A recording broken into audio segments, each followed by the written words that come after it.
जहाँ खोए चाहे जो ने प्रजाति को हो जेका जहाँ ज्यादा महत्व दई देबा अगले पार्टी के जान तनिको नीक न लागे। अब वही जहाँ ज्यादा काकी माई लोग का ज्यादा पूछा तो हुआ बाबू हरिन का नहीं नीक लागत। जहाँ काका दादा हरिन का ज्यादा पूछ ले। अच्छा ते हवा एक लाइन कनी मूड मिजाज में बजाई क्या कर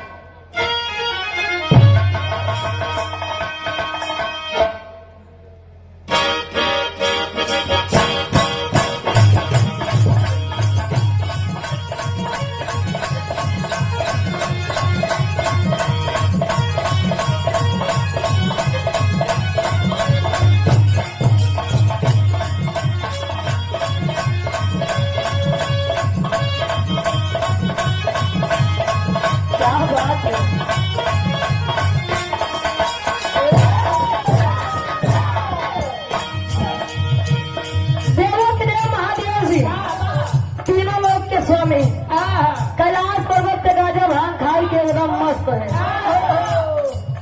हमारी गिरजा जी अब जेका दिन रात कई काम मिला हो वही भांग पीसा वही गांजा पीसा तो बतावा केतनी खुशी मिले। माई गिरजा जी ऋषियाई के भगवान भोलेनाथ मनावत तो कैसे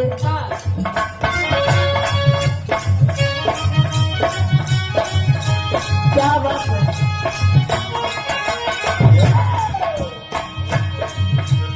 आज पुराई दामन के हमरे आशाए रानिया आज पुराई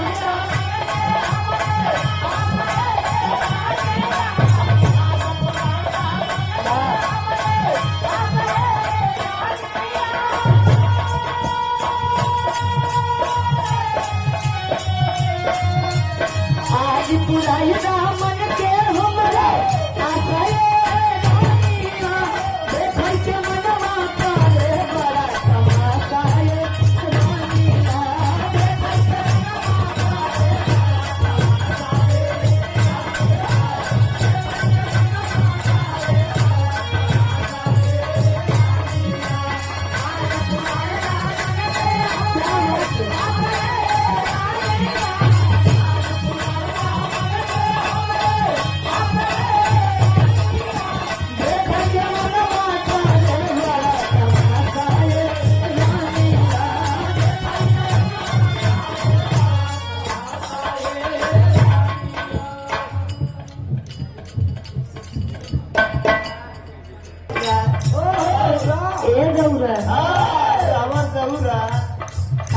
देखा काहे बड़ा ऋषिया का बात कहा देखा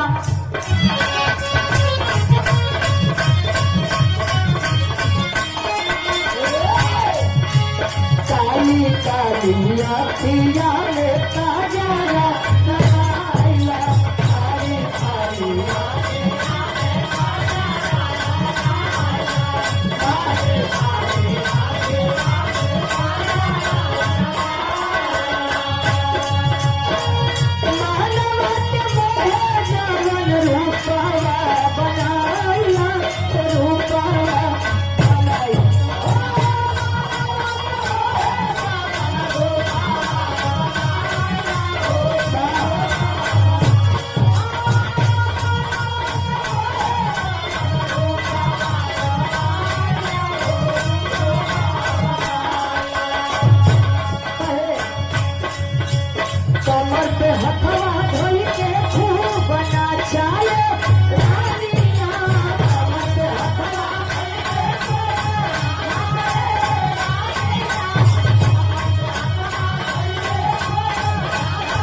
शक्ति में आई। वाह, आज के जमाने में ऐसा ऐसा गीत निकल जाता है, कौन जगह बनाइएगा।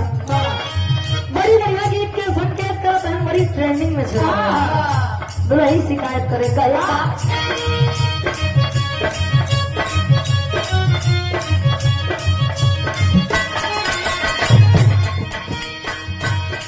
खत पान जोड़ी जा तू मारा है अभी ये तेरा अपमान सुधारा।